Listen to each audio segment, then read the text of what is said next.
There's more to this. Kris. All right. So, what year did you come to Men of Valor originally? I got here in 2023. What was your last prison? Bledsoe. Bledsoe. Yeah. Okay. And I came. I was getting released, but I was also flat. I Okay. didn't have to come. Okay. Interesting. So, you left no probation, no parole, nothing. You were flat. What made you come here? I just knew that I needed a community. I knew I needed a change, man. It was, just being incarcerated so many other times and getting out and going right back to the same thing over and over. Are you from Knoxville? No, I caught my case in Knoxville in 2016. Okay. I was born in Atlanta. Okay. And raised in Daytona. Oh, interesting. Yeah. But you decided to stay in Knoxville even after you were flat, graduated from here and everything. Yeah, well, my dad lives up here. Okay. So that's but I was just like, man, I gotta do something different. I need a community. I was a new believer. Yep. I was like, just try it out. I love it. I love it. When you look back at your first 30 days coming to Men of Valor after leaving prison, what does that look like for you? Looking back on it, like what was the impact on your life? Well, there was a lot of doubt there when I first got here. I had a lot of doubt in my mind. Just, am I even gonna be able to do this? Kind of like I said, I was a new believer. Yep. I'm around a lot of people who've been walking with the Lord for a long time. So the enemy was sowing seeds of doubt right there. Yeah. You don't know half of what they know. You ain't gonna be able to do that. Yeah. But also I've seen promising because there was people here who was doing well, and I was like, man, if I just stick it out, I can be on the right track. And I had a lot of trials there at the very beginning with my kids and child support and thoughts of leaving. It was. Man, I'm glad that you brought up child support. So how does that work for you? Are your kids in Tennessee? No, they're in Daytona. Okay, so your kids are in Florida.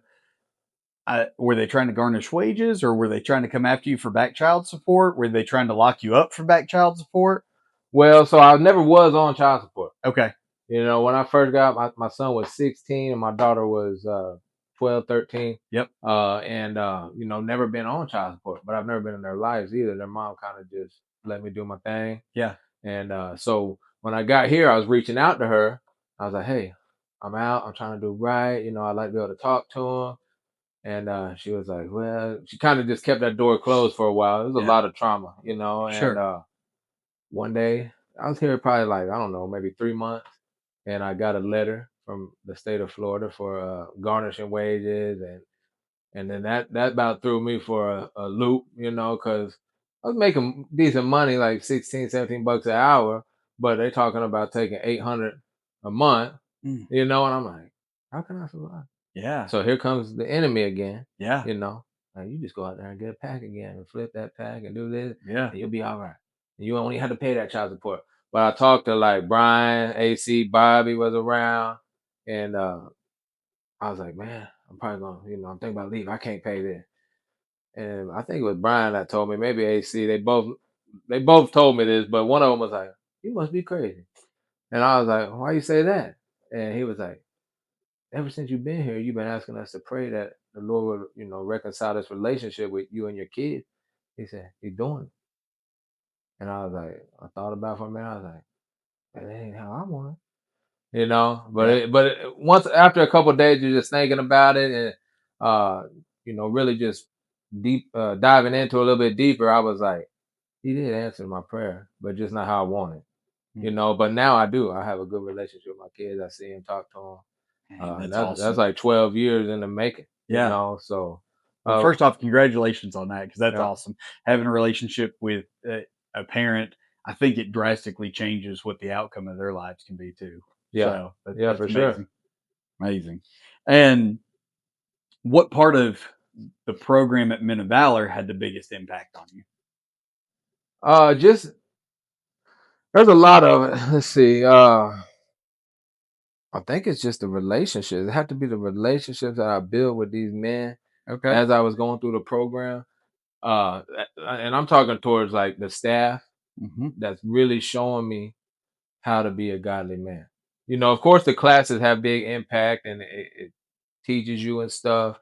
But more than that, to me, is just following the example Yeah. of these godly men. And basically kind of following them as they follow Christ, following Christ ultimately, but just kind of following their example as they're following Christ, man. Because like I told you, my dad's background, I didn't have the best upbringing, Yeah. and I never really knew what it's like to be a godly man, Yeah. and of course, through the Bible, reading and it explaining to me, but also just watching the example of other people, just kind of showed me like, and then other people who's been in my same position, and I'm like, man, this can really be done. It's possible. That's awesome. So the guys working here, the guys that had been here longer, but then do you think the pictures on the wall, is that what you're saying too? Seeing that all those people had done it before you? Yeah. Well, so when I first got here, it was kind of just new. Yeah, I was gonna Yeah. say you're in the second frame down, Yeah. aren't you? So there were some people. I don't think when I got here, nobody had graduated yet. Oh, okay. From this campus. Yeah. But just knowing the background of Men of Valor too, because inside they stream on the TVs. Yeah. They have like an institutional channel. You Yep. could watch stories and testimonies, and just knowing the background and what this place has done and the groundwork they've already put in. If I just stay the course, be obedient to the Lord, and he gonna make a way. I love it. Man, I love it. And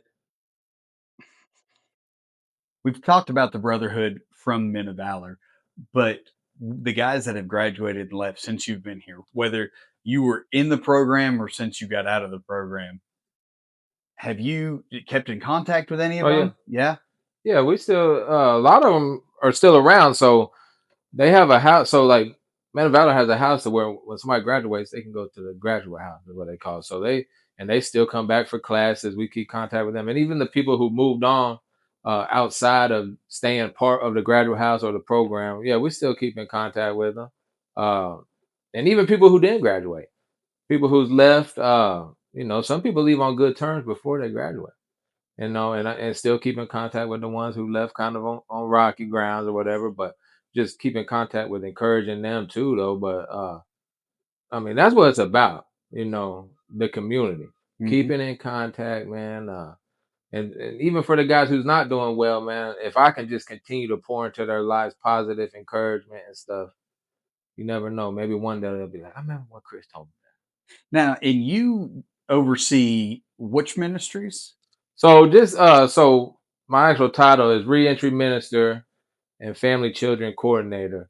So Reentry Minister is kind of basically just day to day around campus. Hmm. I oversee like all the guys who's on parole or probation. So I'm kind of like the liaison between the TDOC offices and the Okay. guys. I help with all the appointments, make sure everything's set, get them there. All the communication kind of goes through me with that. Okay. And then the family ministry side is something that we do, and it's so it's so awesome that I get to be able to do this because this is what played a big impact Hmm. in my relationship with my kids. So when we get a new guy, we do the intake. If they got a child who's under 18 and they're willing, we'll reach out to the caregiver, mother, whoever it is, and say, hey, so and so is at Men of Valor. We want to welcome you to the family as well. Send them like a little care pack with a Bible, devotional, age appropriate gift for the kid, and then kind of just walk along with them as their loved ones in the program. So like right now, Christmas time, we got a lot of partner churches who help out with like Angel Tree and Christmas Malls. So we get all these families gifts and stuff. And then birthdays, Easter. Just do stuff throughout the year, man, just to show them like, hey, your loved one's here, but we're walking along with you too. And ultimately it's just ministering to them. I get a Bible to every family. And if it's a kid, maybe like an action Bible. Just we get the Bibles in the homes. A lot of these people probably don't never had no Bible. Yeah. So just like myself growing up, I never had no Bible in the house. Yeah. First Uh, one I had, I stole from a hotel. yeah. Just being honest with you. So you get the Bible in the home, minister to them, encourage them, and then just through acts of love with like gift. I Hmm. mean, that could make it. And then, is this what Christians do? And just so it's awesome though. But it played a big impact in my relationship with my kids. Um, like I said, when I first got here, I didn't think that relationship would ever be reconciled, right? And I was That's just awesome. like, the lady who was running the family ministry at the time asked me if it was okay if she reached out. She reached out, started sending gifts and letters and stuff. And before you know it, their mom was like, "Here's their phone numbers if you want to call." Because they're old enough to make their own decisions and stuff. And she's like, "I'm not going to make them talk to you, but here's her numbers." And it was slow at start, and it still could get a lot better as of now. Sure. I do a lot of the reaching out, but there is times where they reach out to me too. But just to be able to talk to them, Yeah. and I went down to Florida a couple times, seeing them, spent some time with them, Man, man. that's So it's awesome. a blessing. That's amazing. I love it. Um, if somebody was skeptical about the ministries like Men of Valor, what would you want them to understand about it? And it's just the love of Christ here, man. We do get a lot of these new guys that's coming from incarceration, and they just can't grasp the fact that we're just showing love like that. Yeah. You know, There's and got to be a string attached to it. and What's just going on? yeah, and just trying to really do life with you. Yeah. It's like, hey, I'm really doing life with you, and like really sharing my life with Yeah. you. And they just sometimes they just can't get it. I think we had a guy not too long ago. He was just like, it's just too much love. Mm. Yeah, and he ended up leaving, but he was just like, he probably had some other stuff going on too, but Sure. he was just, I just can't accept the fact that this is what this is. Yeah. So really just not to be skeptical, man. Just like, hey, we're really trying to portray the love of Christ to every man that comes here, and then for people outside of the organization, man, uh, to really just see that, hey, it speaks for itself. You see the fruit around here. You see these guys coming out of prison with nothing and now are being productive in society, man, holding jobs, getting their families back, starting careers. And it's just like, hey, just sit back and look, and it speaks for itself.